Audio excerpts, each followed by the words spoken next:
This is Common Sense Radio.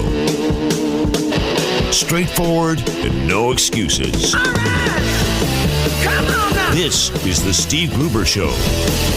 Call me crazy. Oh, yeah. What I said was perfectly right and spot on accurate. Boy's got a mouth like a cannon, always shooting it all. Stop. Yeah, stop. I mean, you're way off script. Got it in me. Gonna quit until it all comes out. Hey, boy. Been a long education. Yeah, you know, it's not cynical. It's common sense. Pay attention to me when I'm talking to you. I'm gonna rock the nation. Rock the nation. Genuine, accountable, and raw. Here is Steve Gruber. All right, and welcome to it, my friends. It's the day after New Hampshire and time to sort it out and get down to it with you. Important things happened last night in New Hampshire, important things with voters. Starting on the Republican side, Donald Trump, for all of you out there who have consistently said Trump cannot win, not only can he win, he won decisively, picking up a lot more votes than he was predicted to get. He came away with 36% of the vote. Ohio Governor John Kasich came in second place, followed by Ted Cruz and Jeb Bush. Kasich is an important win for him and for the establishment potentially, because it might give the establishment people somebody to coalesce around. The big loser, of course, Marco Rubio, came in fifth after his terrible debate performance seemed to hinder him greatly. And on the Democratic side, the socialist, a man who's not even a Democrat, the socialist, wins on the Democratic side, Bernie Sanders by 22 points. 22 points he puts together. Unbelievable that Sanders crushes Clinton. I mean, it's not even. They kept talking about how she might hope that it would be single digits. If she get it down to single digits, they'd be all right going forward. Well, trust me, they're in full-on panic mode today, which I have told you for a long time Hillary Clinton had little chance of getting this nomination. Nobody wanted to listen. I also told you two other things. Donald Trump was potentially a real deal, and that John Kasich had the most unique resume coming into this race. This is back in July of last year. I told you the Ohio governor had a unique resume that might position him for a good run at the presidency. Today, my prognostication looks pretty decent now, doesn't it? Let's start with this. Let's hear from Donald Trump. And this is a big deal for Trump because it gets Trump-friendly after this. The Republican establishment also in full-on panic, although probably less so than if Ted Cruz had won. Oh, and historically speaking, before we get to some of the sound from yesterday, historically speaking, no Republican has gone on to win the nomination and therefore the White House in decades without winning in one of two places, Iowa or New Hampshire. So historically speaking, you only have two guys that could win it at this point, Trump and Cruz, of course. That's why we play games, to set new records, and maybe it could be Kasich or Cruz or, well, Bush came in, fourth place. Real close, almost a tie with Cruz in third place. So for Jeb Bush, his campaign, maybe on life support, but it's alive. Let's see. Let's see here. Let's start with Donald Trump. He takes time to talk about Bernie Sanders' win, his win, and what he's going to do if he becomes president of the United States. Go. You know, when I came out, I heard the end of Bernie's speech, and I heard some of the beginning. No. First of all, congratulations to Bernie. In all fairness, we have to congratulate him. We may not like it, but I heard parts of Bernie's speech. He wants to give away our country, folks. He wants to give away. We're not going to let it happen.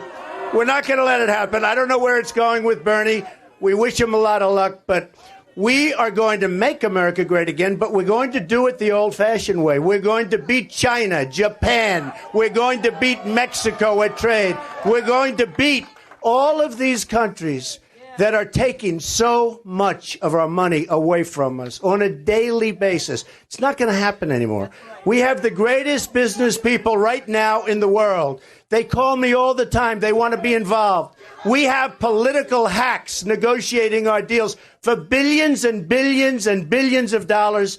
Not going to happen anymore. We're going to use the finest business people in the world. We are going to do something so good and so fast and so strong, and the world is going to respect us again. Believe me.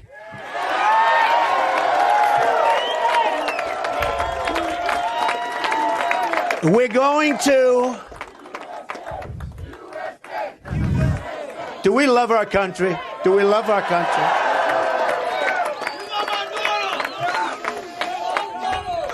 I think one of the things that really caught on, it's very important, self-funding my campaign. Everybody on both sides. And, you know, I was saying 2 weeks ago, I said, I don't think people really appreciate it because I see all of this money being poured into commercials and it's not their money, it's special interest money. And this is on both sides. This is on the Republican side, the Democrat side. Money just pouring into commercials. These are special interests, folks. These are lobbyists. These are people that don't necessarily love our country. They don't have the best interests of our country at heart. You get it. But you know what? The reason I let that run long, let me tell you something about that. The reason I let that run long, listen to his tone, his tenor, and his demeanor. I think that Donald Trump learned something in Iowa. He has been more reserved, more, dare I say, presidential in the last week. He has toned it down. And I have talked to so many people that basically have said to me over the last few months, you know, if Donald Trump would just tone it down, I'd find it a lot easier to support him. All right, before we get to the break, I want to get to John Kasich, Bite 4. Big win for the Ohio governor. Is coming in second place is a win for him. Trust me. Bite 4, go. But, you know, there's something that's going on that I'm not sure that anybody can quite understand. There's magic in the air with this campaign because we don't see it as just another campaign. We see this as an opportunity for all of us, and I mean all of us, to be involved in something that's bigger than our own lives, to change America, to reshine America, to restore the spirit of America, and to leave no one behind. Am I right? That's what we're all fighting for. You know, something big happened tonight. And let me tell you what it is. Let me tell you what it is. We have had tens and tens of millions of dollars spent against us with negative advertising, okay? We have. We've had tens of millions. See, that's the old politics. That's the old politics. We never went negative because we have more good to sell than to spend our time being critical of somebody else. All right, appreciate that. That's good. John Kasich, governor of Ohio, came in second. Restore and reshine America. Sounds a lot like Make America Great Again. We've got some calls on the hotline. Now, I'm going to hold them until after the break so they have enough time to say their piece. I'd cut them a little bit too short. So, David and the rest of you just stick on the line there. The phone number here, 888-900-9966, 888-900-9966. I'll take your input of what you think about the race right now. Where you think we're going as a country, either as Republicans or Democrats. What's on your mind? Give me a call here at the Steve Gruber Show. This part of the program brought to you by the Michigan 529 programs, making sure your kids and grandkids get the education they need. To learn more, to save with mi529.com. To learn more, go to savewithmi529.com. We'll be right back. Getting your day started with news from around the state and around the world. Common Sense Radio. This is the Steve Gruber Show. I began to find myself searching for shelter again and again. All right, hold on 1 second here before you get too carried away. John Kasich will be here in the state of Michigan.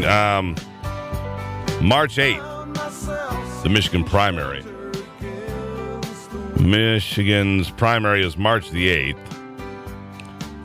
So we're going to see a lot of these candidates coming down. John Kasich will be among the first. He's coming Monday. He'll be at three places on Monday. He'll be at Grand Valley State University in Allendale. along with Arlen Meekoff and Pete Hoekstra.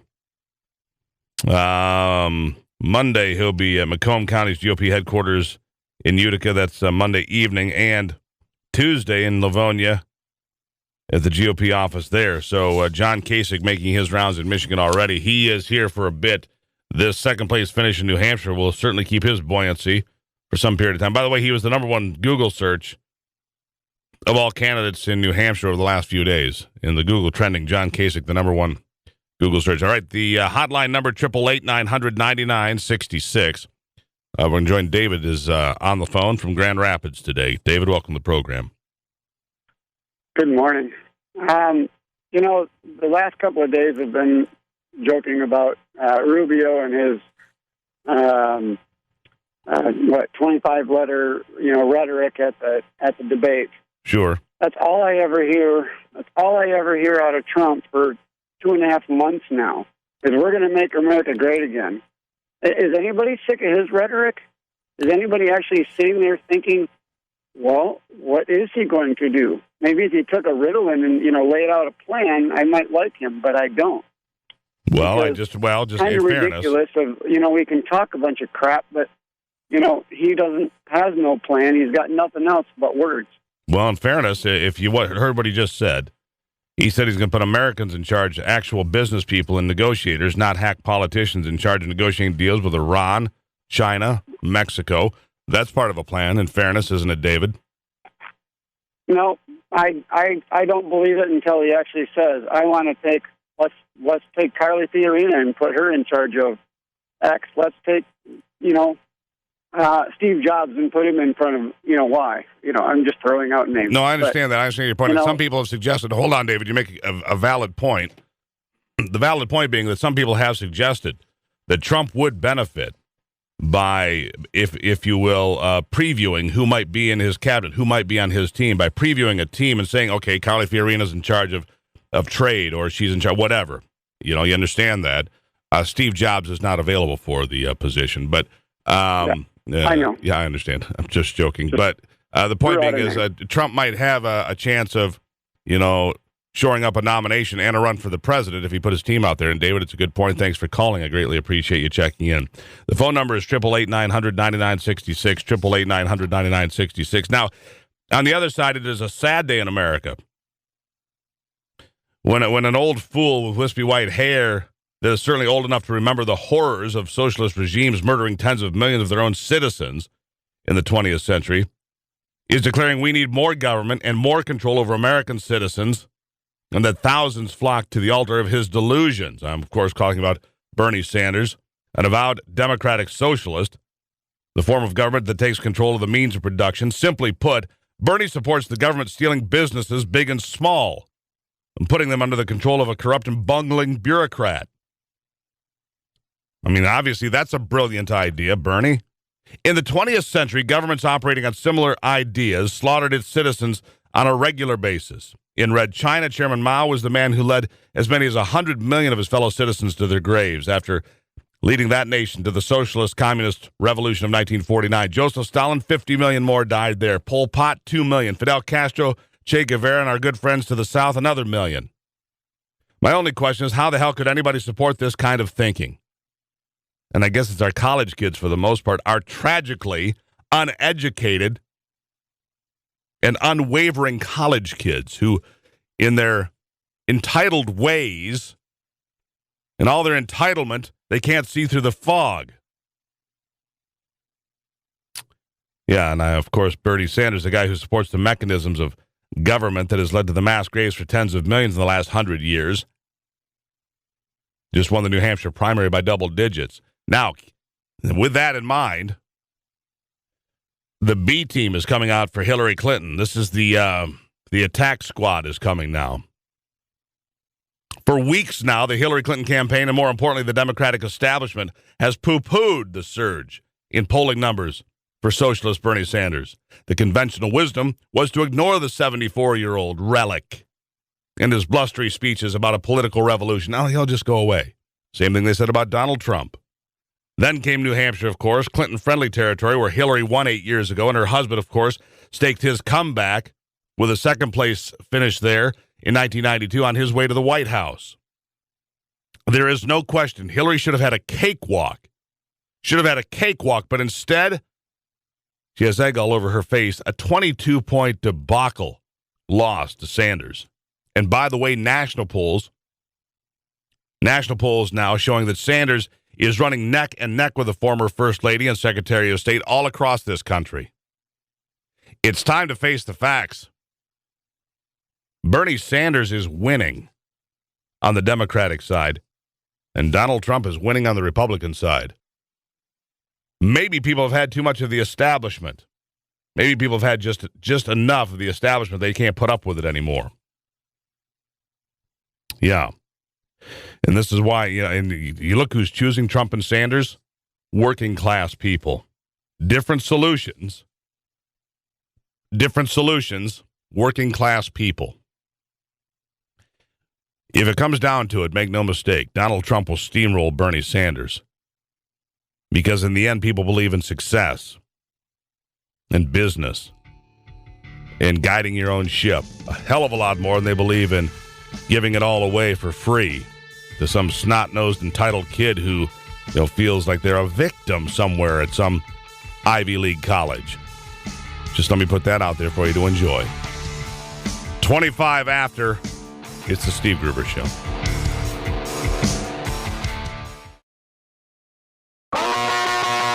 The Steve Gruber Show, American values with Midwestern common sense. You say you want a revolution, well, you know. All right, welcome back to it on this Wednesday.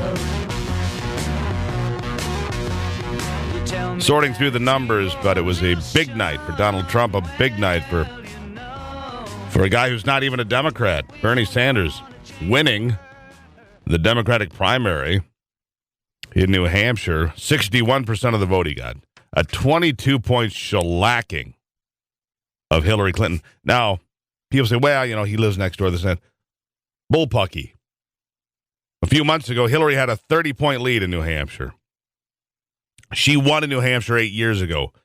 Her husband finished second there in 1992, where he declared himself the comeback kid and set his campaign on course for the White House. Hillary Clinton's campaign is devastated by this loss, make no mistake. Donald Trump, 36%, which is 5 points higher than anything I saw polling going in, which means the late deciders went with Donald Trump.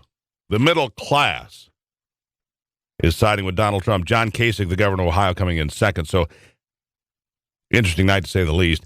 Let's get our good friend on the line, Todd Wood, journalist with the Washington Times. Todd Wood. Welcome back to the program, Todd. Morning, Steve. Thanks for having me back. Well, glad to have you. I'm sure you must watch all of this political stuff because it affects everything you do overseas as well.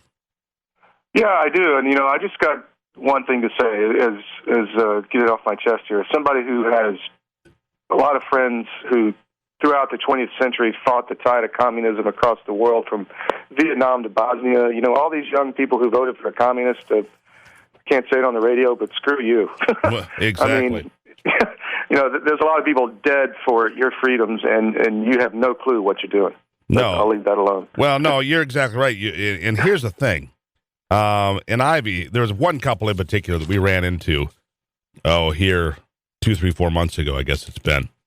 Totally entitled, totally rich kids, from entitled background who went to fancy schools, didn't pay a nickel out of their own pocket, always had a new house and a new car and lots of food, traveled to Nicaragua once or somewhere, and then came back to pontificate about how America was bad and how we had to change everything. You snot-nosed little children who have benefited greatly from the free market capitalist system, plus the American Constitution that allows them to, declare their anti-American sentiment. It's disgusting how little these people know, but they think they're entitled to lecture the rest of us, even though what they know about the world could literally fit on a postage stamp. And then that's the problem and failure of our educational system. But, ask, and you can debate the political agenda behind Hitler, but ask any millennial if they knew what Nazi means. It means National Socialist. Come on, give me a break. It's a totalitarian system. Well, right. Anyway. If you look, and you've traveled, a National Socialist, and here's the other thing. Ask them if they can explain what socialism is. Most of them cannot. Exactly. You know, the fact of the matter is what Bernie Sanders is advocating, if he truly is a democratic socialist, is that the government take over all businesses, big and small, basically steal businesses from General Motors to the ma-and-pa, car repair shop down the street and everything in between. That's what it takes over the means of production, which means all businesses are now in control of government bureaucrats that are, incapable of running such a thing, and many of them are corrupt. And in the end, what happens is you can't have any rich people, so you have a whole lot of poor people. Exactly. Ayn Rand said it's the difference between communism and socialism is the difference between murder and suicide. I mean, it's not a big difference. No, at the end of the day. The final result is exactly the same. So let me ask you something about. Now, I don't believe that Bernie Sanders can win. It's just damn sad. It's just damn sad that these people. Well, we're not being treated right in America. Why don't you travel a little bit? Exactly. Travel to some poor parts of the world. Well, we've got poor parts of America, not compared to the Yucatan Peninsula, which is close, not compared to sub-Saharan Africa, which is a little bit farther, not compared to the squalling slums of India. Do we have any poverty? That's for sure, but people don't get it.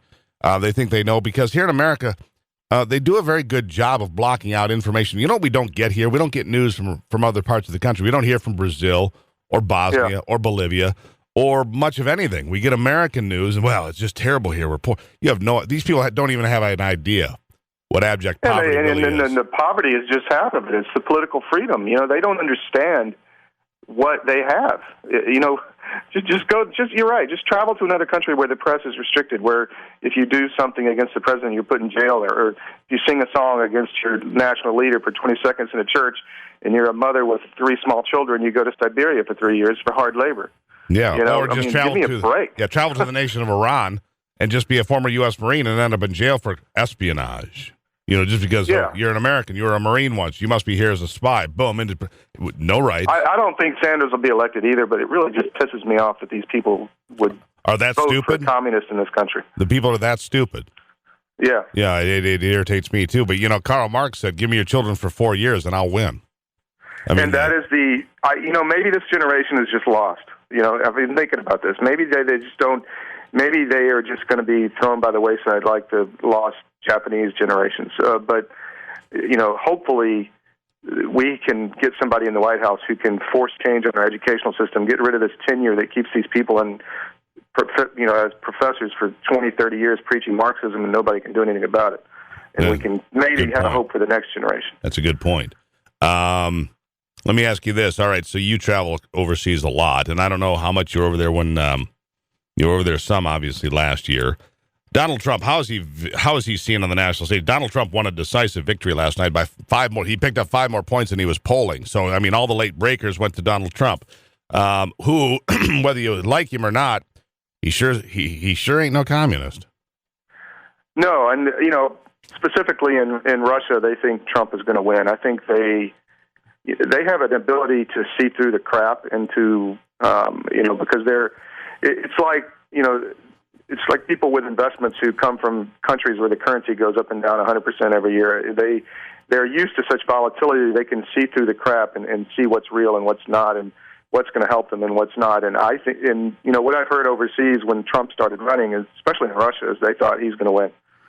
It's just an interesting point. Not because they think they can, win anything over on him. They just think that's what's going to happen.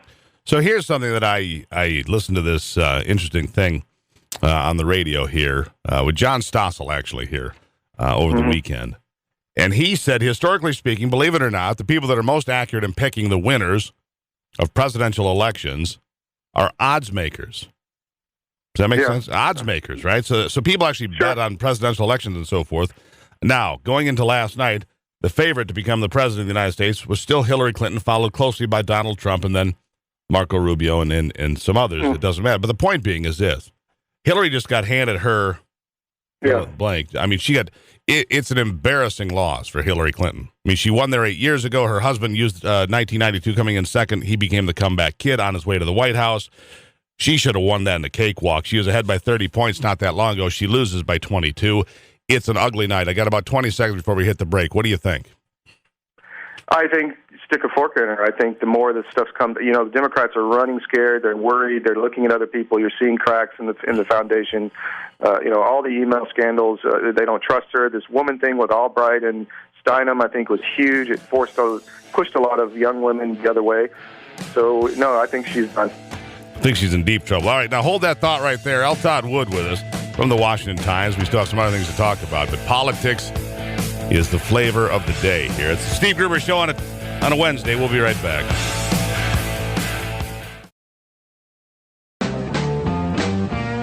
Delivering Michigan common sense with a big dose of truth and honesty.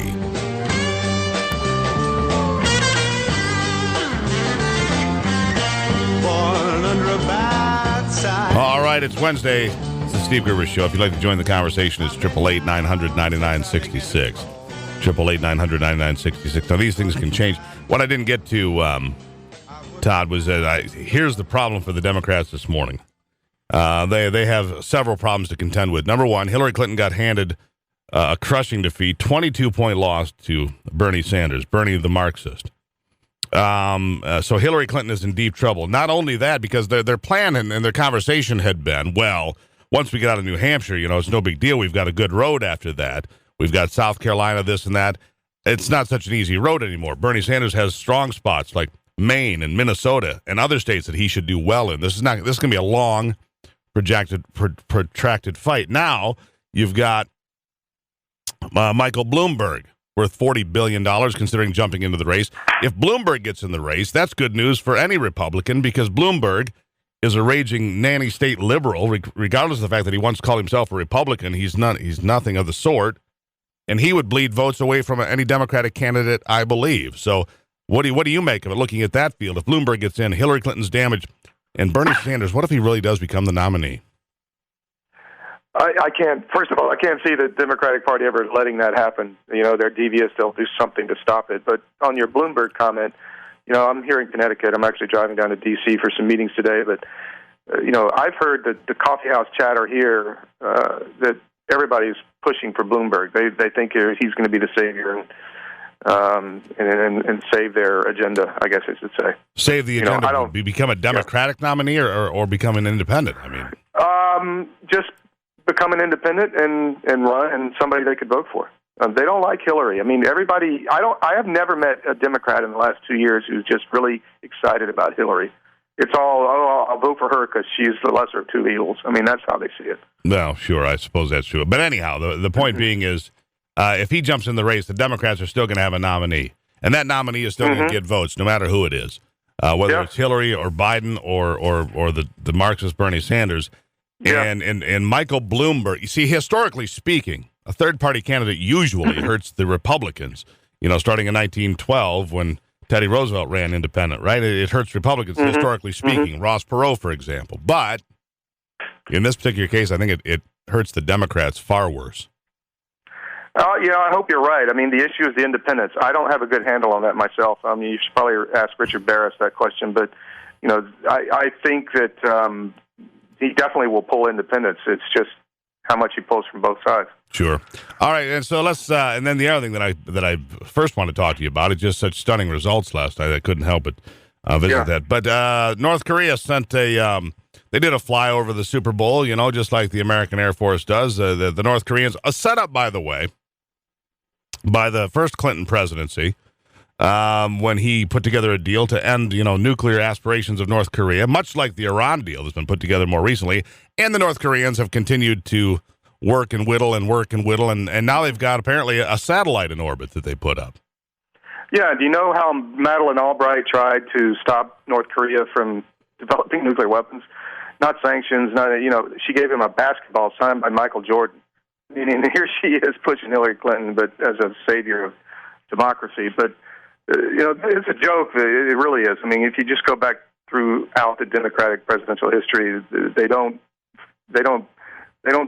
not serious about national security, and that's just the fact. So now why is that? I mean, I go back. I have I think FDR made a lot of mistakes as president. I think he was a socialist in many ways, and clearly he was. But I don't think he hated America. I think that FDR would have put life and limb in front of the country to save it. I think the same of Harry Truman would have done the same thing. John Kennedy obviously fought for this country and was serious about it, was pretty damn good as a soldier, What happened to the Democratic Party? We've talked about it, but I go back to the educational system. I just think we've had 30 years of a Marxist-oriented system that has literally brainwashed and taught only part of history and what the agenda they want to teach. And when we're seeing the consequences. I don't think it's any more deeper than that.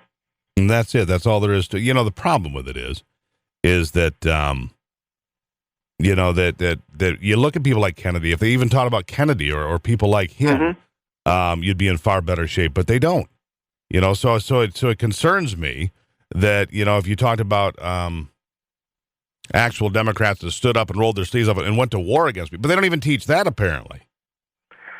Yeah, it's disgusting. It's disheartening. It makes me sick.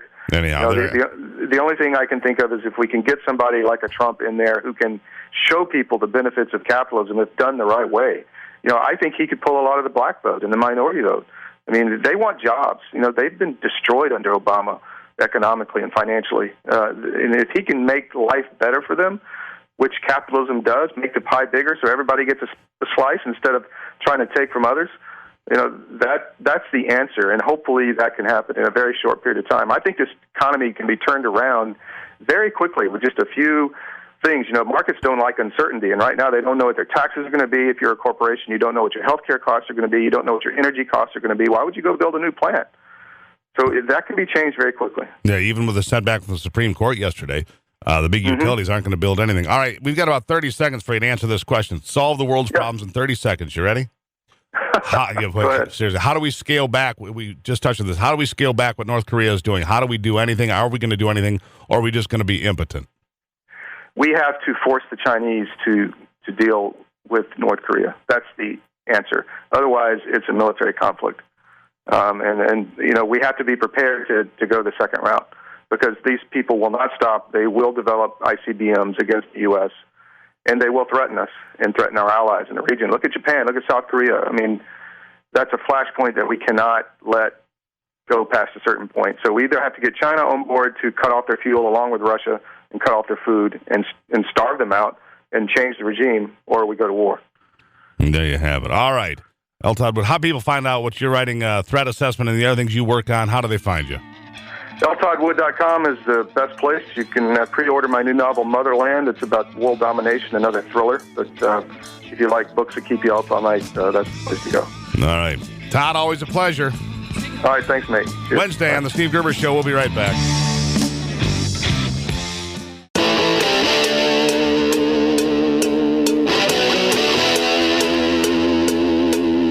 This is Common Sense Radio.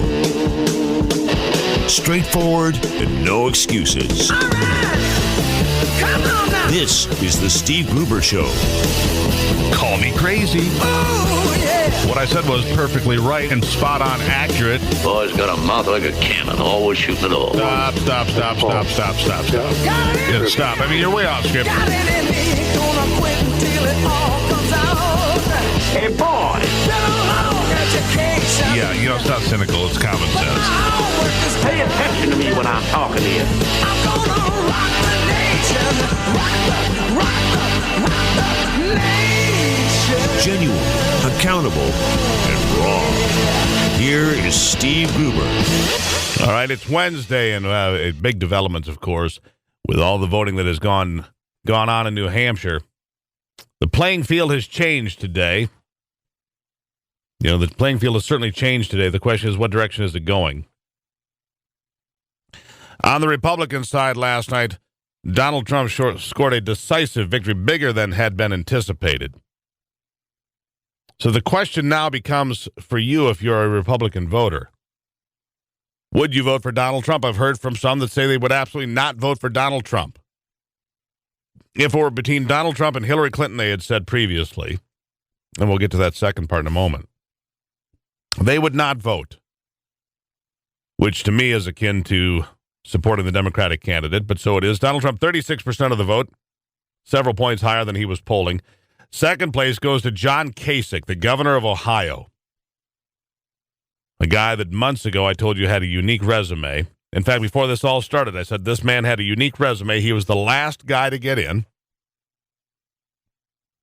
In fact, I interviewed him here just a few weeks ago. I should get that for you for tomorrow. But he's going to be in Michigan next week. Kasich's going to be at Grand Valley State at the Kirchhoff Center in Allendale at 10 o'clock Monday. Monday night, he'll be at Macomb County's GOP headquarters in Utica. On Tuesday, he'll be at the GOP offices in Livonia. So John Kasich will be making his rounds right here in Michigan come Monday.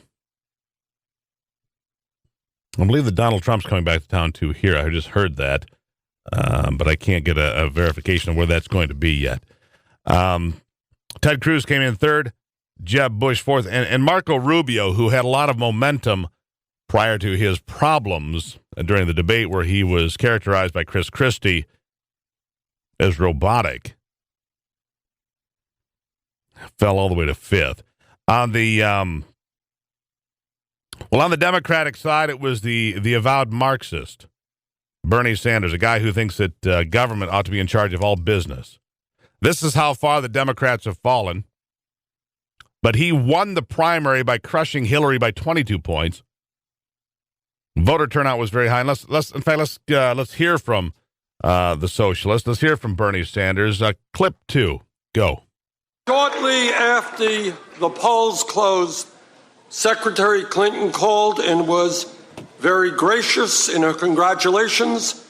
I thank her for her call, and I congratulate her and her supporters for the vigorous campaign they ran in New Hampshire.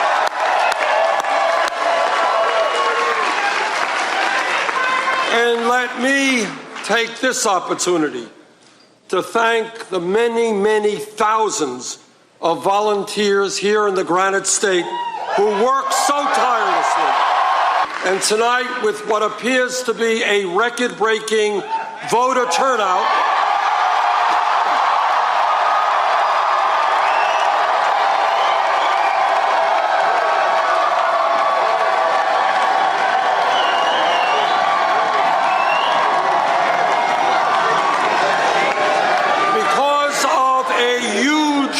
turnout, and I say huge.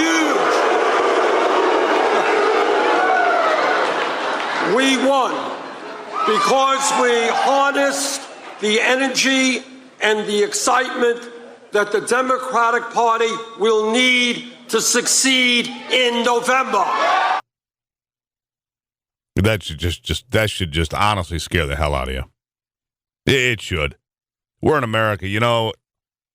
Communist, socialist, Marxist, whatever you want to call it, tens of millions of people were slaughtered in the name of that doctrine in the 20th century. And the fact that kids don't know that, the fact that kids will go to the polls and eagerly support a guy who says it's free everything, we'll get those rich people. Gee, Bernie, maybe you should hand out pitchforks and try to get people killed. The fact of the matter is America, capitalism, the free market system, free markets and free people have lifted more people out of poverty and done more good for the world than anything else in the history of the world. Except maybe, Christian beliefs. Just throwing it out there. Anyhow, the point being is, short of, there is nothing else that's done what America has done for the history of the world. Nothing that has done that. And yet people will flock to Bernie Sanders. Nobody should be rich. We should all be equally poor. I mean, that's what they might as well be saying. This is how ridiculous it all is. Anyhow, on the other side of the coin, of course, Hillary Clinton, who it's an embarrassing defeat. It's an embarrassing, ugly defeat, to say the least. And she's got a long road ahead. This was supposed to be, again, the coronation of Hillary Clinton to be the Democratic nominee, but she is such a deeply flawed candidate that an open Marxist that was behind by 30 or 40 points, not only in New Hampshire, but nationally, only a few weeks ago, has surged forward to just about win, if he didn't actually win in Iowa, to a resounding victory in New Hampshire. This is how bad it is for the Clinton campaign. And not only that, but Bernie Sanders also running neck and neck with her in national polls now as well. Here's what Hillary had to say after the big spanking last night. Go. You know, when I started this campaign last spring, I knew we were facing profound challenges as a country. The way too many things were going just wasn't right. It isn't right that the kids I met in Flint on Sunday were poisoned because their governor wanted to save money. Oh, please. It isn't right for a grandmother here in New Hampshire or anywhere else. Stop for a second. I mean, you have to choose between. That's how shallow she really is. Because a governor wanted to poison children to save a few dollars. That's what's wrong with the Democratic Party, and that ought to irritate you. The fact of the matter is the people at the water department in Flint violated federal law. After the city council there voted to move to a new water system, which is fine. Then the city of Detroit the next day said, well, then you're done. You're not getting our water anymore. And 1 year from that date, they were cut off, leaving them 2 years to figure out how to get water, which never would have happened if the city of Detroit hadn't become, petty about how they were dealing with things. And so that's it for Hillary. I'm just cutting her off for today. That's enough of that because that's garbage. But that's the kind of garbage they are peddling. And if you don't stand up and say that's not true, it's just absolutely not true. If you don't stand up and say that and be heard, they'll continue to repeat these same lies, which is what they are, abject lies, over and over again and try to convince people that it's the truth, that somehow here in Michigan, we have people that are so cold-hearted that for a few dollars they would poison children because, well, they're poor black kids. That is so offensive to me and to everybody. That is so offensive. She ought to be ashamed of herself for saying that. That's just disgusting that she would say things like that. And that's the narrative. To save a few dollars, the governor poisoned people. Ugh, just makes you want to go take a shower. It's Wednesday on the Steve Gruber Show. Keeping you in touch with Michigan and the world. On the road again. It's Wednesday here on the program. Welcome to it. It's the Steve Gruber Show. Greatly appreciate your support. What a day. The Zika virus. Zika virus been around for a long, long time. Now, a lot of mothers who become infected with this Zika virus, giving birth to children with deformities, including their heads being too small. It's upsetting to see, to say the least. But here to sort it out with us to find out how much concern we should have, Julie Gunlock, our good friend, senior fellow at the Independent Women's Forum. Julie, welcome back to the circus. Thanks for having me on. So, well, first of all, let me get your take on all of yesterday's fun. Oh, wow. Yes, I know that people had been predicting this, but I was surprised to see he won by such a huge lead. But which one he? Donald Trump or Bernie Sanders? Both. I guess I should say both. I mean, it is such a bizarre situation. It really is to see this really remarkable election year we're having. Those are interesting adjectives you've used. So now you've become a. I saw this piece on Vox. Forgive me. I saw this piece on Vox online, which I actually read part of. Again, forgive me.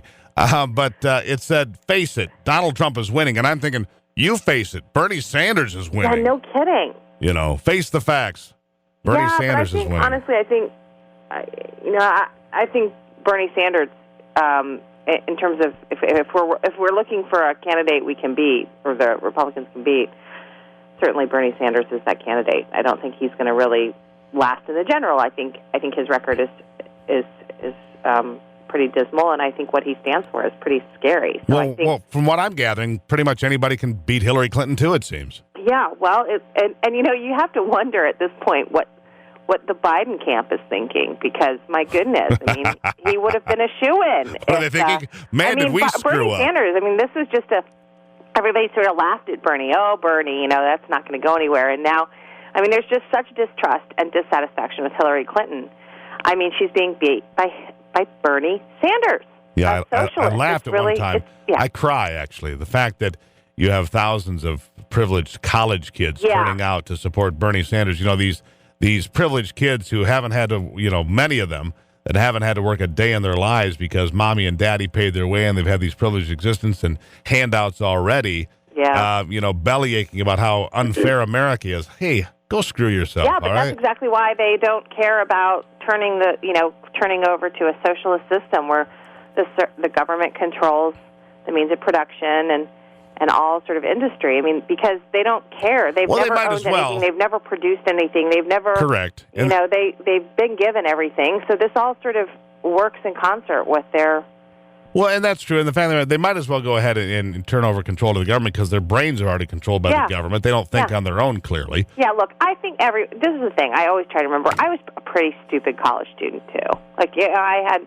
do tell. No. Come on. No. Just one story. Just a story or two. I think I've gone too far already. But I'll just say that I had some pretty wacky ideas, and I'm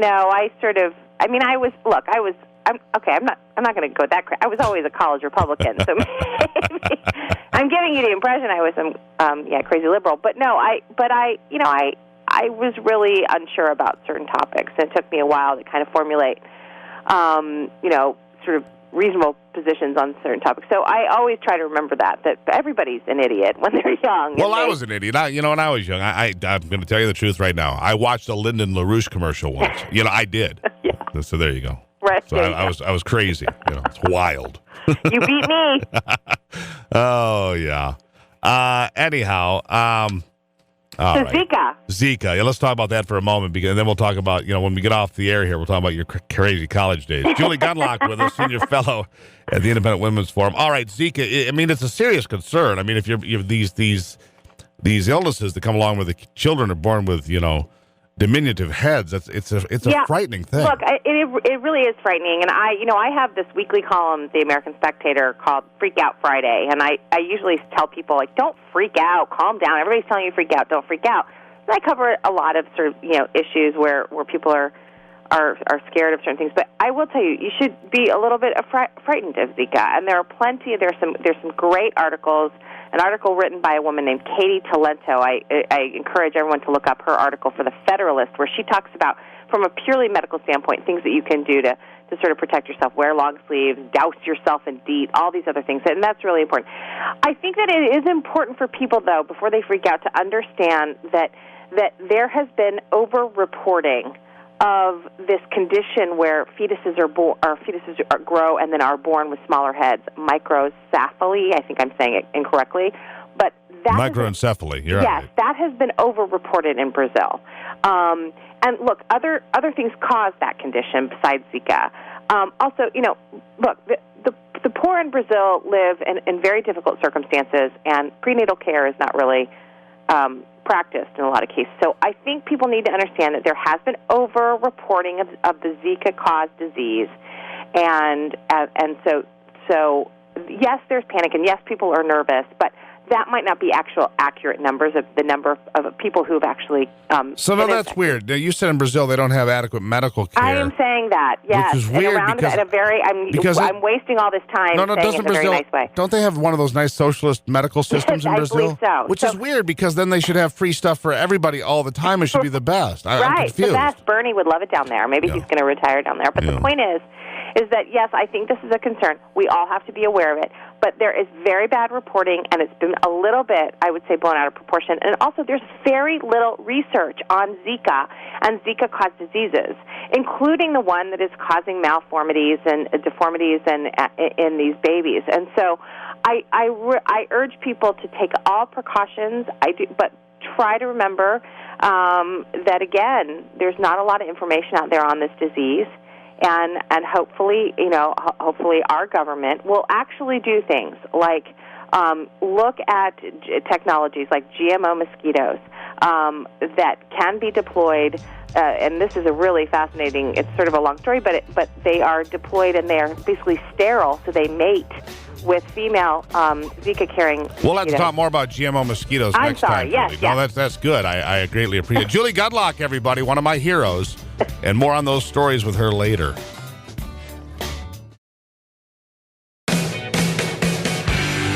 Taking a closer look at the stories that affect you most with a big dose of common sense.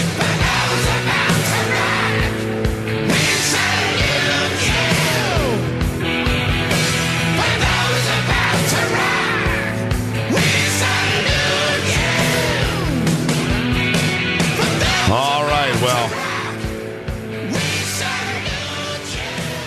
Big day in New Hampshire. Politico's had a headline. Is it Politico? Racist, sexist demagogue wins in New Hampshire. And I thought they liked Bernie Sanders, which is weird to me. But anyhow.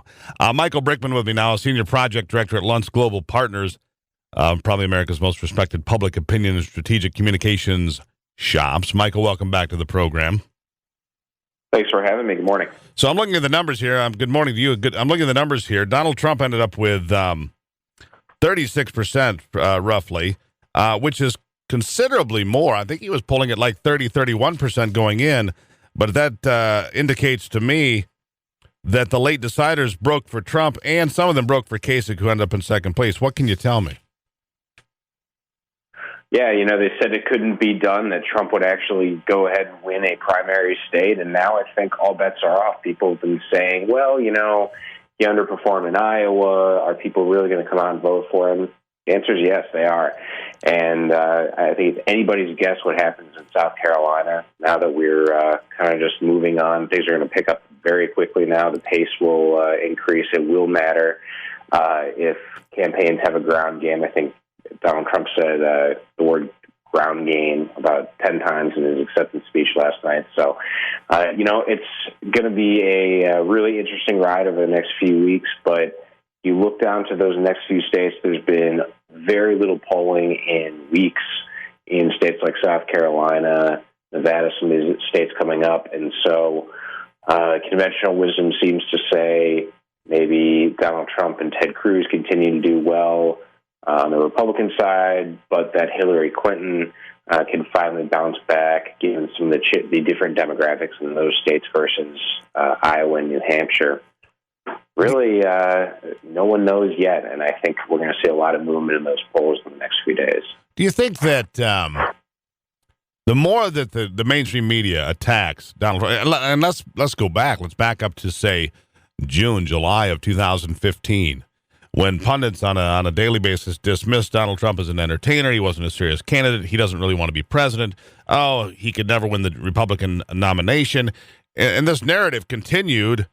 Well, it still continues. Now the narrative is adjusted some. Well, if he became the Republican nominee, well, that's just a sexist, racist demagogue, like Politico put in their headline today, who could never win the presidency.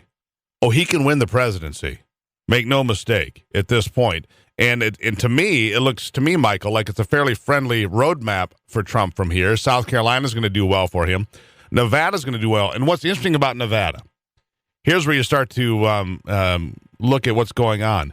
He's attracting Hispanic support in Nevada, just like he said he would, and the pundit said that could never happen, but it's happening. Yeah, those who have underestimated Donald Trump so far have had to kind of correct the record, and he's really made the doubters reconsider what they think about him.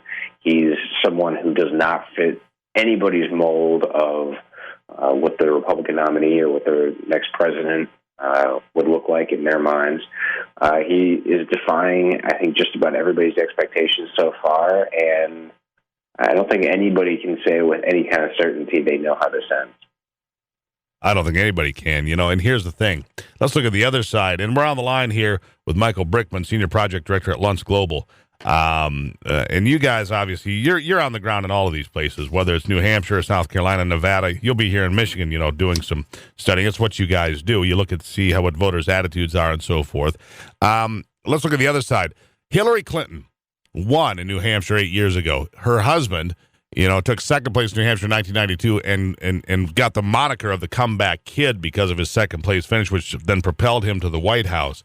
She should have won New Hampshire in a cakewalk, most would think. She got shellacked by 22 points by a socialist, communist, Marxist, whatever your term is. They're all very similar. This guy has no business beating her, a second tier. He's not even a Democrat, for God's sake. Bernie Sanders isn't even a Democrat, and he's shellacking Hillary Clinton. What do we make of that?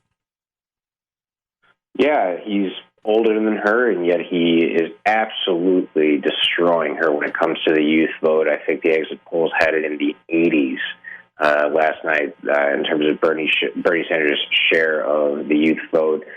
He was winning 90+% of people who, when you ask them, does it matter that you trust the candidate you're supporting, he was absolutely blowing her out of the water, just huge margins. And what's really concerning for her is some of these really core groups of the core components of the Democratic coalition. He's at worst splitting the margin. At least he was in New Hampshire. It will remain to be seen what happens in a place like South Carolina, where Hillary Clinton has really kind of set up her firewall and really thinks that she'll do well with Hispanic and African American voters. So it seems to imply right now that she has a large lead in a place like South Carolina. But again, there hasn't been polling there in weeks, and this momentum for Bernie Sanders has just grown and grown and grown. And I don't think that anybody can say until we start to see some more polls coming out what will happen there and whether Hillary Clinton can recover. A 22-point implosion. I mean, there's no other way to look at it. She's big changes in her campaign starting today, apparently. But I guess the point being is that you talk about electability, the trust factor. One of the things that you guys identified, trustworthiness. If it got down to a Hillary Clinton and a Donald Trump, for the sake of argument, when it comes to the question of being trustworthy, who would win that argument? That's a great question. I'm not sure. And, there are still people out there talking about if Hillary Clinton is badly damaged coming out of these primaries, if Bernie Sanders keeps winning, does a Joe Biden reconsider his decision not to run? And even if not, we are now getting more and more signals that Michael Bloomberg is looking seriously at an independent run, should it be a damaged Hillary Clinton or Bernie Sanders as Democratic nominee. And I will go on the record again and say, or Ted Cruz as a Republican nominee. Yeah, if Bloomberg runs again, I'll say this: if Bloomberg runs, he will propel whoever's on the Republican side into the White House, because Bloomberg is a nanny state, should be a Democrat, but he is a very liberal individual who will draw votes away from the Democratic side. Historically speaking, a third-party candidate is usually damaging to the Republicans, but not in that case. I don't believe. I think that his anti-gun stances and other very left-leaning stances will damage a Democratic candidate, and not the other way around. I'll give you 20 seconds for the last word there, Michael. Well, yeah, that's where things get really interesting. I think if he does run, a lot more states become in play, and if he actually wins a few states, is it possible for anybody to get the 270 electoral votes that you need to win the presidency? If not, then it goes to the House of Representatives, and that's where things get pretty crazy. So a lot more will still happen, and I think, like I said, it's anybody's guess as to how this all shakes out. All right, it's fun. It's a fun year for people like you and I. That's for sure, Michael. It's always entertaining. Fun is definitely one word for it. There you go. Have a great day, Michael Brickman, everybody from Lunch Global, right here on the Steve Gruber Show. We'll be right back. Covering Michigan and the world from his bunker below the bridge. Here is Steve Gruber.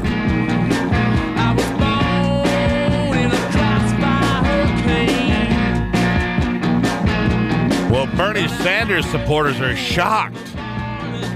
Their socialist agenda did great at the polls in New Hampshire yesterday, but it was brought to a standstill by the Supreme Court. The Supreme Court halting enforcement of President Barack Obama's sweeping plan to change America and address climate change. The move is a blow to the administration and a victory for the coalition of 27 states and industry opponents that call the regulations an unprecedented power grab. Well, because that's what it is. Here to join us to talk more about it is Dan Kish from IER. Dan, welcome to the program. Good morning, Steve. This is a big slap in the face. It reminds me when I read this headline, and it was buried, of course, in all the coverage of New Hampshire yesterday, but it reminded me of FDR getting slapped down during the New Deal by the Supreme Court, saying, hey, you went too far. What do you make of it? Your analogy is absolutely right. I mean, the history was FDR just kept pushing the limits of what could be done, and using the law like it belonged to him and not the Constitution. And the Supreme Court finally whacked him. Now, FDR's response was to try to pack the court, add people to the court, and this comes near the end of Obama's in his last year, and so he's not going to be able to do that. But basically, what he did was FDR mau-mau'd the court to do it. What this was a huge and unexpected victory for the rule of law, constitutionalism, separation of powers, and proving that in the United States we, at least as of this point, still have a system where you have to follow the law, and you can't just make it up as you go and basically dictate to the American people what the law is. Well, Dan, what's sad about it though is that the 4 liberal justices supported the administration. And, so the 4 liberal justices they don't concern themselves with the rule of law. They don't. And this applies to a variety of things. The 4 justices would have you believe, on another example, that the Second Amendment is a collective right, not an individual right, like every other right in the Constitution there. That somehow that's different, but it's not. And in this case, thank God for the rule of law, but what this tells me is that the next president is crucial to the future of this country. It's amazing you bring that up, Steve, because I was thinking the same thing last night. What strikes me about this is one of the justices was actually Elena Kagan. She should have recused herself from this in the first place. She should not have been sitting in judgment of this, because she was down at the White House basically advising the president on these things before she became Supreme Court justice. And whenever something like this happens on the other side of the bench, Sam Alito or one of the other people will step out. That's what you're supposed to do, because it's an honor-based system. If you have some conflict... Oh, honor among the leftists? Come on. Yeah, well, it's really amazing, and I think people, you hate to burst everyone's bubble that about the civics courses that they learned, that somehow these people sit without any kind of political. But the fact that they never disagree, all 4 of them, just they're like sheep, or lemmings. They go off the edge. Doesn't matter what the issue is.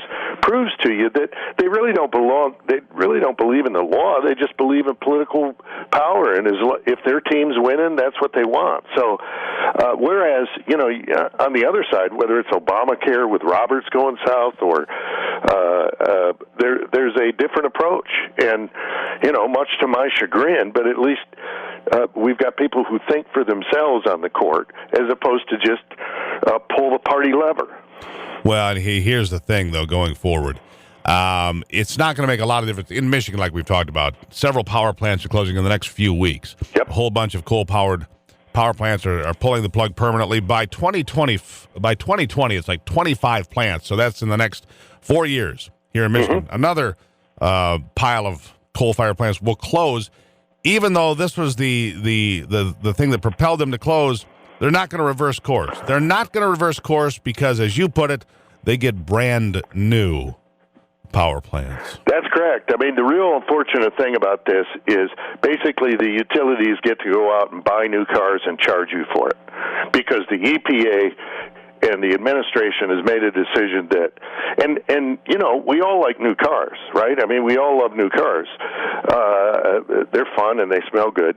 But then you get this thing at the end of the month. You got to pay for it, and you got to pay for the insurance, and all of the rest that goes with it. And as you know, it's a lot more expensive to buy a new car and pay for all that stuff than to put some duct tape on the fender and mosey on, as long as it's a perfectly good car. So I guess going forward, here's my question: where do we go from here? Because listen, the Supreme Court has put this on hold. Every year that passes, the scientific evidence piles up against global warming, and not for it, despite what the left will try to tell you. Scientifically speaking, satellite measurements of temperature and so forth, global sea rise, more polar bears now than there's ever been, and I could go on with examples for the next hour. Right. The question is, does the left want to hear the truth? No, of course not. Global warming is a quick path to Bernie Sanders' socialism world, but where do we go from here? Well, I think that's going to be all. People are going to be sorting that out, but clearly this is a strong signal yet that this thing may be in jeopardy. Unlike the previous Supreme Court slapdown on the so-called Mercury rule, but it was really about driving plants out as well. In that one, the Supreme Court slapped down, and the EPA immediately said, well, it's okay, these people have already done everything we wanted to. In fact, basically we won by breaking the law because they've already done this. On this one, it may slow things up, and what it should do, especially for states like Michigan, who's been arguing about this, is get legislators and people in the government to take a second look and say, wait a minute, this thing now is in jeopardy. Are we gonna decide to drive up, to jack up, to make electricity prices skyrocket? Yeah, that's what they want. People. I got to run, Dan. Always a pleasure, my friend, and always informative. We'll talk soon. Thanks, Steve.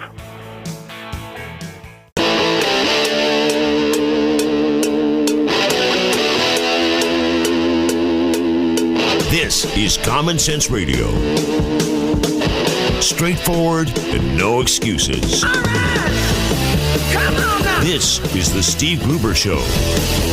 Call me crazy. Oh, yeah. What I said was perfectly right and spot on accurate. Boy's got a mouth like a cannon, always shooting it all. Stop. Got it Yeah, stop. I mean, you're way off script. Got it in me. Gonna quit until it all comes out. Hey, boy. Been a long education. Yeah, it's not cynical. It's common sense. Pay attention to me when I'm talking to you. I'm gonna rock the nation. Rock the nation. Genuine, accountable, and raw. Here is Steve Gruber. All right, welcome to it, my friends. It's Wednesday, doing the postmortem on New Hampshire, and I just listened to some comments on the news networks here in the break. And maybe Donald Trump is the third-party candidate. Running as a Republican, but maybe that's why he has such appeal, and he's getting crossover from both parties. Maybe he is the de facto third-party candidate. Maybe that's what's happened here. Maybe he has stepped up to a place where he is not conservative enough for some folks, not liberal enough for others, but finds himself in a place of populism in the middle that pushes him along. Donald Trump winning with 36% of the vote of the Republican side. John Kasich, the governor of Ohio, coming in second. Bernie Sanders, the avowed socialist, the guy that believes the government should run all businesses, wins for the Democrats, which is really the Democratic Socialist Party now. At any rate, let's jump to the hotline real quickly. Kevin's on the line in Williamston today. Kevin, welcome to the program. Good morning, Steve. How you doing, my friend? Doing well. Good. Hey, I was watching the exit polling last night, and then I, of course, heard this victory speech of Bernie Sanders. I just had to sit there and try to stomach it as much as I could. But man, oh man, this guy! I mean, he scares the garbage out of me, man, for sure. Listen to this guy talk. I thought he should scare you. Pardon me. He should scare you. Oh, he really does. I thought Obama took the cake as the worst president. If this guy ever got in office, which I can't see happening, he would absolutely take this thing down the drain. Well, the thing is, disgusting. I don't think that he is. I don't think that would ever happen. I don't think he's electable. I don't think that you put Bernie Sanders out there and say, "Hey, here's what we want to do. We want all you hardworking people." I mean, his increase in taxes is like $2 trillion in additional taxes. However, having said that, nobody's talking about the fact that the president put forth a $4.1 trillion spending plan that came out yesterday that would increase the national debt by $10 trillion over the next decade and pack on taxes like you've never seen before. This is Obama's last, this is his parting gift, his parting gift for America. It's frightening, Kevin. If Republicans accept that, man, I've already lost a lot of faith in a lot of these guys in office right now as it is. But I'm also with you on the Donald Trump thing. This guy, he does have a lot of crossover appeal like Ronald Reagan did. He really does. Yeah, maybe Democrat and Republican. Maybe he's the de facto third party. Kevin, thanks for checking Agreed, in. Man. Thanks for checking in. All right, the hotline number, if you'd like to check in, 888-900-9966, 888-900-9966. This hour of the Steve Gruber Show brought to you by the Michigan 529 programs. making sure your kids and grandkids get the education they need. To learn more, go to savewithmi529.com. There you go, it's savewithmi529.com. Now, let's go to some of the sound from last night. Let's see. Let's start with Donald Trump. Taking to the podium after he had won the big victory, 36% of the vote. Let's go with that. Go. You know, when I came out, I heard the end of Bernie's speech, and I heard some of the beginning. No. First of all, congratulations to Bernie. In all fairness, we have to congratulate him. We may not like it, but I heard parts of Bernie's speech. He wants to give away our country, folks. He wants to give away. We're not going to let it happen. We're not going to let it happen. I don't know where it's going with Bernie. We wish him a lot of luck, but we are going to make America great again, but we're going to do it the old-fashioned way. We're going to beat China, Japan. We're going to beat Mexico at trade. We're going to beat all of these countries that are taking so much of our money away from us on a daily basis. It's not going to happen anymore. We have the greatest business people right now in the world. They call me all the time. They want to be involved. We have political hacks negotiating our deals for billions and billions and billions of dollars. Not going to happen anymore. We're going to use the finest business people in the world. We are going to do something so good and so fast and so strong, and the world is going to respect us again. Believe me.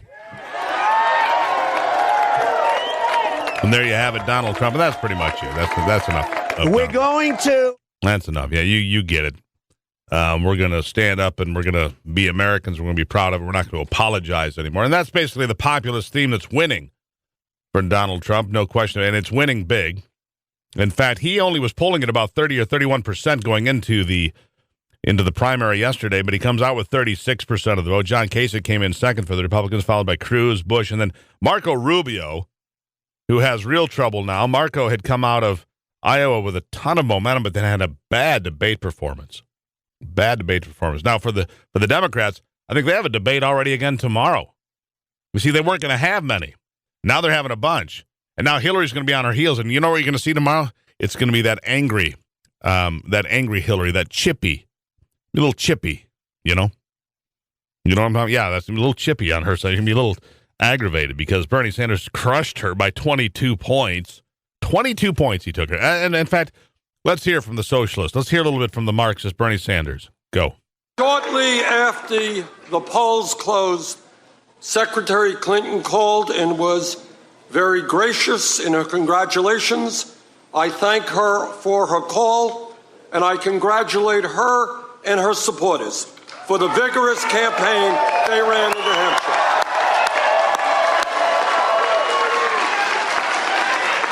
And let me take this opportunity to thank the many, many thousands of volunteers here in the Granite State who work so tirelessly.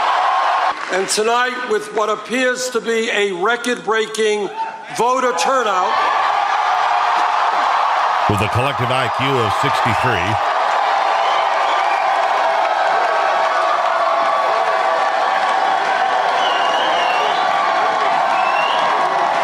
How revolting. I mean, really. Because of a huge voter turnout. And I say huge. All right, enough. That's enough of the socialist. Yeah, it was record voter turnout. So a record number of people in New Hampshire, live free or die. The New Hampshire state motto, live free or die. A record number of people voted to do neither.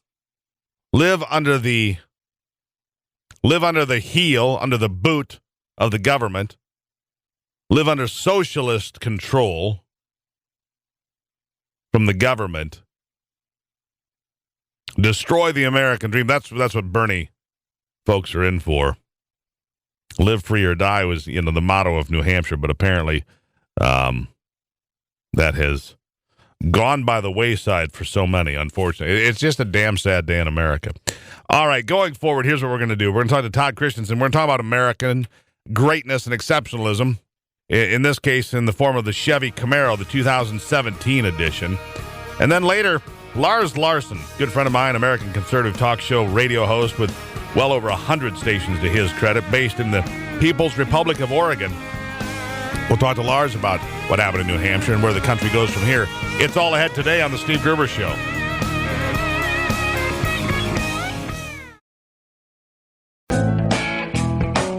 Michigan, born and raised with Midwestern values and Michigan common sense.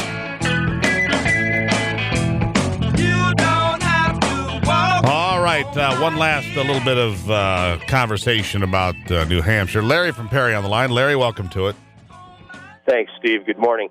Steve, why should anybody be surprised? Bernie Sanders is the logical conclusion of the Democrat Party philosophy. It's antithetical to constitutionalism. It's antithetical to our traditional American way of life. And a lot of people who are too young to know any better are biting on this. Yeah, free this, free that, free everything, and no free thinking. Larry, always a pleasure. Thanks for checking in. Welcome. Bye. Always refreshing. All right, enough for politics for now. All right, let's just stop for a minute. How about we have a little bit of fun? Who's in for that? Raise your hand. Put your hand back on the steering wheel. Sorry about that. In fact, let's talk about driving. Let's talk about driving fast cars, fun cars. Let's talk about the brand new Camaro. Is that all right with you? Well, good, because here's Todd Christensen, the marketing manager for the Camaro for General Motors. Todd, welcome to the program. Good morning, Steve. Thanks for having me. Glad to have you here. So, what's your favorite color of a Camaro? Let's just start with a car that, if you were going to design the Camaro for yourself, I see this really crazy Hot Wheels green, I'll call it. I mean, there's some crazy colors. Of course, there's standard, there's silver, there's black. But no matter what you do, you end up with like 355 horsepower under the hood, a lot of traction enhancements. This looks like a fun car to drive to me. Absolutely. Yeah, I mean, first of all, the 6th generation Camaro was redesigned for 2016. We just started selling those, in the fall. And then today we're announcing a new performance package for 2017. So the hits just keep on coming. Well, tell me about this performance package, because, I mean, I hear it in Michigan, maybe you're not aware of this, but they're considering raising the speed limit across the state to some places maybe as high as 80 miles an hour. Good news for you and I, and good news if you want to buy a new Camaro. Yeah, I've heard that. Yeah, so this new performance package, it's called the 1LE, which harkens back to an option code that we had back in the 80s. And really what it amounts to is sort of a track package, right? Bigger brakes, stiffer handling suspension, better cooling. So these are for the serious performance driver who wants to take it to the track and really appreciates the fast driving experience. I grew up around General Motors here. I ran away from home a few times, but I've watched General Motors through the years, the vehicles that come out of Lansing and Flint and Detroit and so forth. And back in the day when you got a V6, Todd, the V6 was kind of like, okay, I guess if you have to go with a V6, it's kind of a wimpy engine. V6s aren't wimpy anymore. 335 horsepower out of a 3.6-liter V6. I mean, the engine technology alone has just come so far. Yeah, it really has. I mean, it's sort of like you can have your cake and eat it, too. So like you said, 335 horsepower, 0 to 60 in 5.4 seconds. That's faster than most of the 60s muscle cars already. And it gets up to 28 miles per gallon on the highway. So it's really a good all-around package. You say 5.4 seconds in the quarter mile? 0 to 60. 0 to 60. That's what I'm just making sure. 0 to 60, 5. That's faster than a lot of the muscle cars. And the point that you make, 28 miles a gallon just rolling down the highway, minding your own business. I mean, it's pretty impressive. You must have a lot of fun working on this platform. We do. I mean, we take a lot of influence from our customers. It's fun to work on a car that has a really loyal following, a lot of passion, a lot of the things you see. In fact, the performance packages we're talking about today, a lot of that input comes from talking to our customers. And, this is the first time we've put this handling track package on a V6 model. It's always been on V8s, which we're offering that too. But our customers, like we've talked about, are starting to edge towards V6s, and so we're adding that to the portfolio. Now, when you see the car, the 1LE rolling down the road, is it badged differently? I mean, does it have some symbolism to it so people can say, there's the bad boy on the block right there? Yeah, you'll notice it most predominantly with the flat black hood. So it's got a flat black hood, flat black front spoiler and rear spoiler, Bigger brakes, you'll kind of see through the black wheels. So it's a little subtle, but those black accents will tell you that's the car that means business. And that's the car that's going to get up and eat your lunch. All right, so here's the question people always want to know, and I don't know if you've gotten this far yet. And we're on the line with Todd Christensen. He's the marketing manager for the Camaro. He apparently stayed in school and finished his homework to get such a cool job. What's this car going to price at, Todd? Yeah, I'm not ready to announce that yet, but let's just say these are going to be some of the most affordable, track-capable performance cars on the market. So we'll stay tuned. We'll let you know that later on this year when we get close to production. All right, and when does that happen? Fourth quarter of this year. So you'll see them towards the end of the year in dealer showrooms. So if you want to, plan for Christmas right now, you want to get somebody maybe the coolest thing ever, get a big red bow and park it in the driveway. This would make the perfect Christmas gift, is what you're telling me. It would for next year. And you know what? If you can't wait, we have all the brand new 2016 Camaros that are, it's Motor Trend's Car of the Year. So we've got plenty out there if you can't wait till the end of the year, too. All right, Todd. Well, thank you for that. It is the 1LE Camaro. Goes in production later this year. It'll be available in a showroom for delivery at Christmas, like I mentioned. Todd Christensen is marketing manager for the Camaro, and you're at the Chicago Area Auto Show right now. Todd, thank you so much for stopping in. Absolutely. Thanks for having me. There you have it, everybody. The Camaro, I think when they redesigned it, they did a great job. This sixth generation Camaro, I think it's just a cool car. And if you're into cars and you like performance, think about this. American muscle cars were a big deal, right, back in the 60s and 70s. And then there was a period of time, where American-made cars really weren't, all that. And then there's been this renaissance in American automobile manufacturing and so forth over the last, probably 10 or 15 years. So you get cars like this Performance 1LE Camaro, and, it's just cool to see a car that can, basically blow the doors off the guy next to it, no matter whether he's built in Japan or Germany or whatever. American cars go toe-to-toe and oftentimes actually win. So that's kind of cool. It is Wednesday here on the Steve Gruber Show. Now, straight ahead today, we're going to have Lars Larson here, a guy I've gotten to know over the last, recently I've gotten to know Lars pretty well. Good guy. He lives in Oregon. He's going to be here to talk about everything about New Hampshire and where we're going from here. Lars Larson, American Conservative Talk Show host, straight ahead right here on the Steve Gruber Show.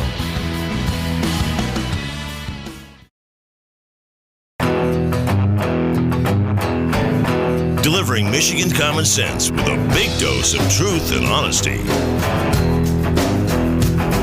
When the forest burns along the road,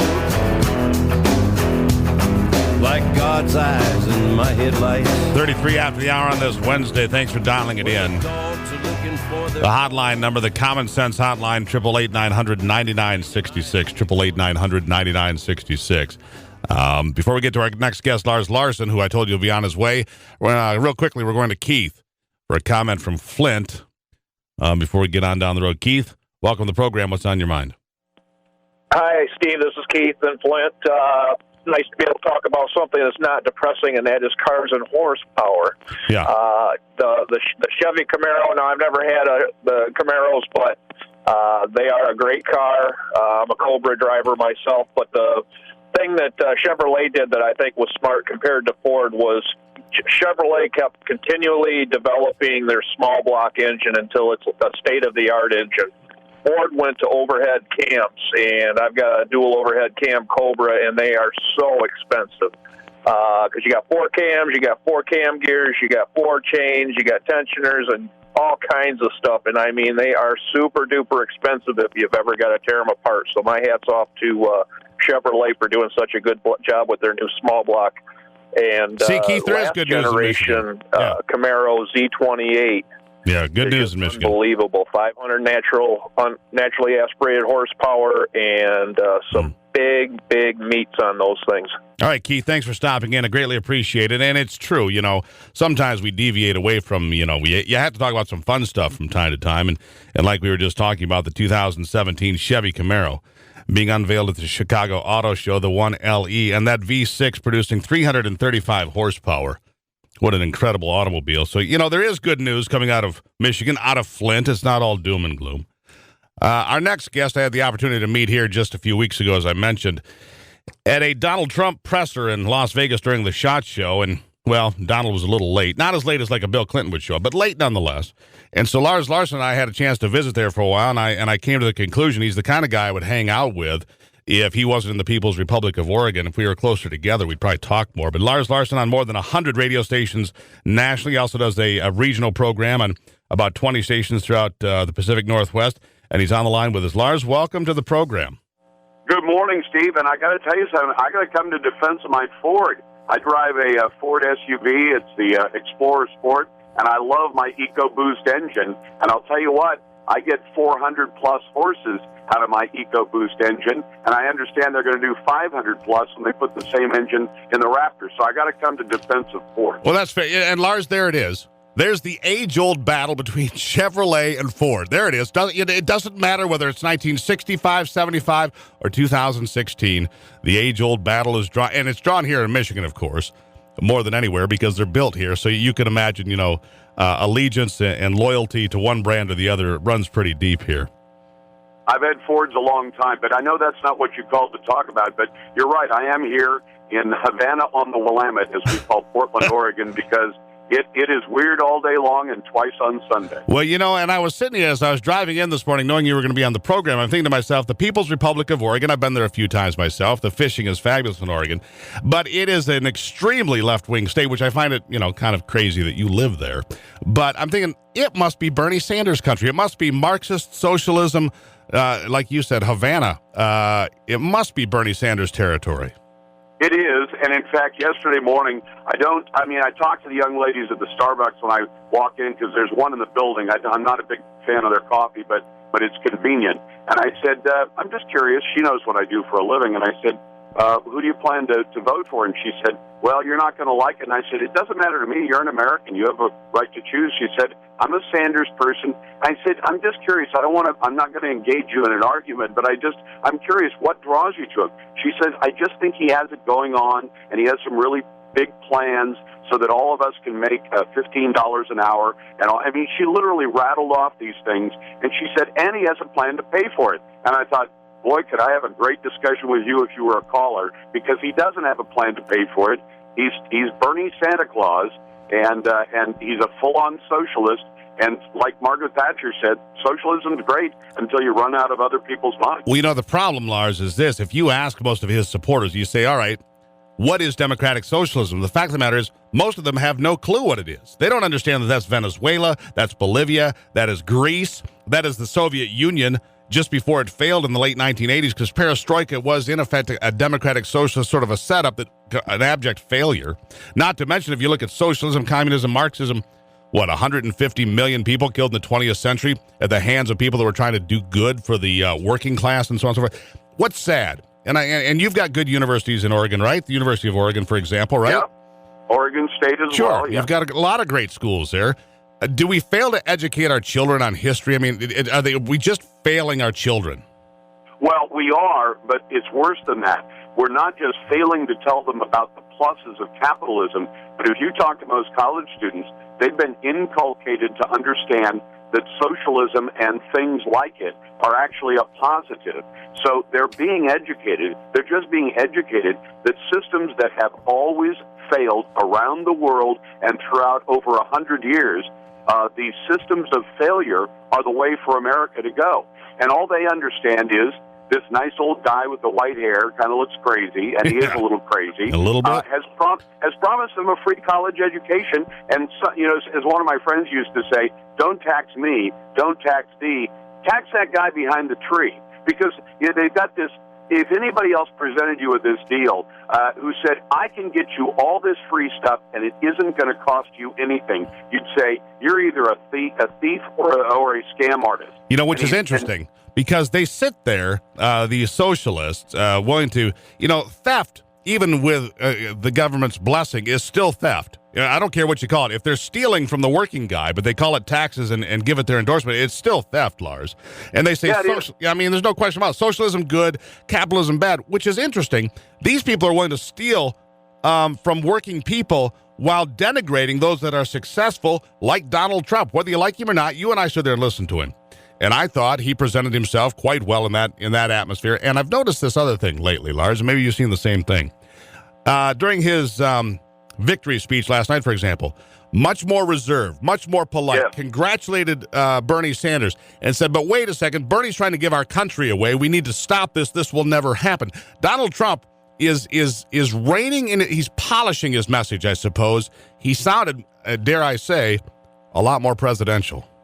And he sounded a lot more presidential. He was humble, a lot more humble than you'd expect from Donald Trump, because we've all known him as a public figure for a long time.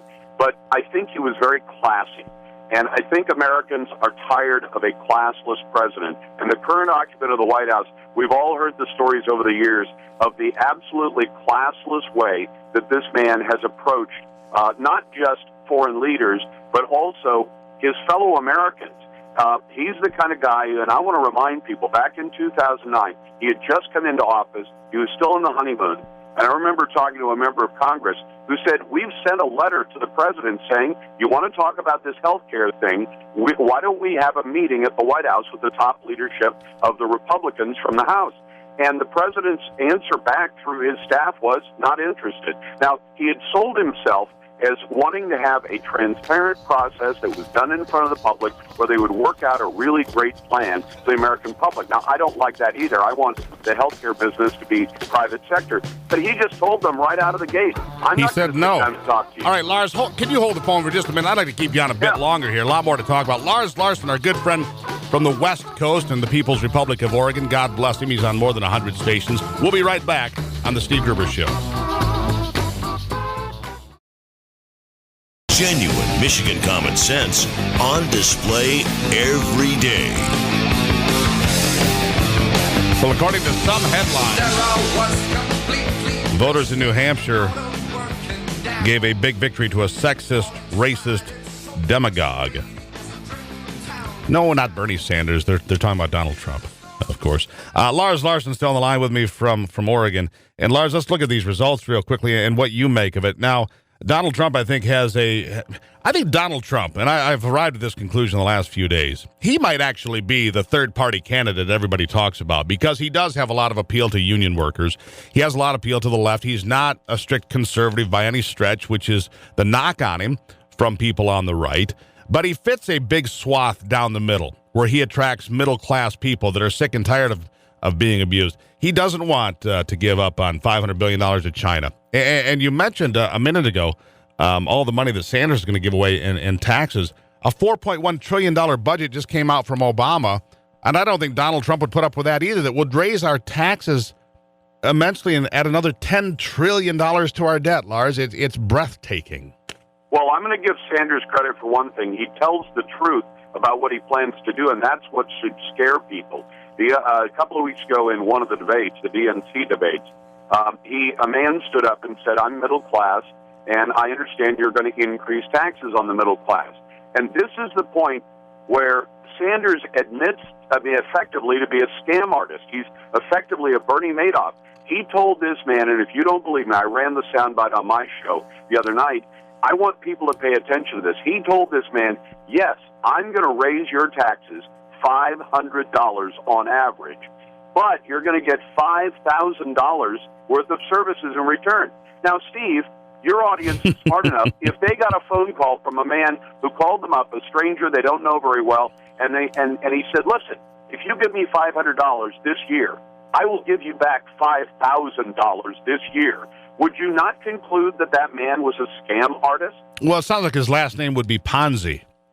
Yeah, exactly. And, well, worse than that, he's just saying, I can deliver $5,000 in benefits for virtually everyone in the country except the top 10%. And all it's going to cost you is $500. That math doesn't add up. No, of course not. If your own child came home, if your son or daughter came home and said, Dad, I've got a great business deal. We put in $500, and within 12 months, we're going to get $5,000 back. You as a dad or a mom would sit that child down and say, son, this is not the way the world works. 500 for 5,000 never works. It has to be a scam or it has to be illegal. That's one of my concerns about the college kids we have today. We were talking about that before the break, is that we send our kids off to college. We pay an exorbitant amount of money to get them educated, and they come back incapable of reading, apparently, because they don't study history. More importantly, though, Lars, they can't do basic mathematics, just like you said. I mean, are you smarter than a fifth grader? You don't get a tenfold return in 12 months. That's called a Ponzi scheme. It's the way the world is, and people go to prison for that. And let's look at the playing field going down the road here, because one of the people that well before this all started, before anybody had entered the race, I wrote columns saying that John Kasich, if he got into the race, might be uniquely positioned with a unique resume to compete very well for the GOP nomination. He was the last guy to get in. And for a long time there, my columns were DOA, but last night John Kasich showed up, but I don't know that he has much money or much organization going forward. Donald Trump has been counted out time and again by the pundits, and Hillary Clinton, that campaign is in full-on panic. Oh, they should be in panic, because what they're seeing is that Hillary is not resonating. And what's really surprising, she's not resonating among young men and young women who ordinarily are very good fodder for the Democrat Party. And she's just not doing it. And the fact is, I think they see her as the ultimate insider for a race in which outsiders have been rewarded. And Bernie Sanders, even though he's been in government essentially his entire life, I mean, he's been a mayor, he's been a senator, now he's a presidential candidate. This is a guy who's an insider, but he's perceived as an outsider because within his position, he's played it as the iconoclast, the guy who stands out on the side and says, I'm going to be an independent, but I'll caucus with the Democrats. But he somehow is resonating. And I honestly think it's because he's promising young men and women everything in the kitchen sink. And think about how young men and women, let's say people in their 20s, that means they may have hit their teens just about the time the economy collapsed 8 years ago. That's right. They're now in their mid-20s, and all they've known is a lackluster economy. And along comes this kindly old guy who seems kind of funny, and he does have a good sense of humor, and he says, look, I can give you everything you want right now. Now, down the road, you're going to pay for it, but I'm going to give it to you all right now, and I'll play myself as the nice guy, and I'll play the other guy, Trump, as a racist, a bigot, a this, a that, none of which actually applies to Trump. I don't think it's racist to say people should only come into our country legally, but he'll be played that way in the mainstream media. Of course it will be. It has been to this point, and the left wing, websites, Salon, Vox, pick your poison. They're already out, attacking Trump, and he's a demagogue, and he's a sexist, and he's a racist, and all of these things, and you hear people say, well, he said that everybody coming from Mexico is a criminal or a rapist. No, he didn't say anything like that. He said that we have a problem with those folks that are coming here because they're unchecked and there's no filtering going on. We don't see, in my estimation, Lars, we don't have an immigration problem. We have a failure to enforce laws that already exist, because I know a lot of people that move to this country that are citizens now, that become naturalized citizens from a variety of countries that are friends of mine. They went through the system, through the process. There's no broken system. There's a failure to enforce the laws. We got about 30 seconds, my friend. Give it the last word. Listen, the last word is that I think Donald Trump is going to get the nomination. I still think that Jeb Bush is a political dead man walking. Agreed. He's still alive because he has a famous name and money. But I think it's going to be Trump, and I think it's going to be Joe Biden, because I don't think the DNC will tolerate Bernie Sanders, and I think Hillary Clinton is going to be indicted. All right, 10 seconds on this one. Trump has attacked everybody in the field except the guy who finished second in New Hampshire yesterday. He keeps saying, I kind of like that guy. Is Kasich a possible running mate? I think that's a real possibility, and it would bring some strength to the ticket, and Trump knows it. He needs something to balance off that New York City. You always do. Remember, Kennedy picked Johnson for a reason. Yeah, that's exactly right. Lars Larson, it's been a great conversation, my friend. If people want to find out more about you or catch your radio show, where do they go? LarsLarson.com. That's pretty clever. I like that. Lars Larson, everybody, here on the Steve Gruber Show. We'll be right back after this.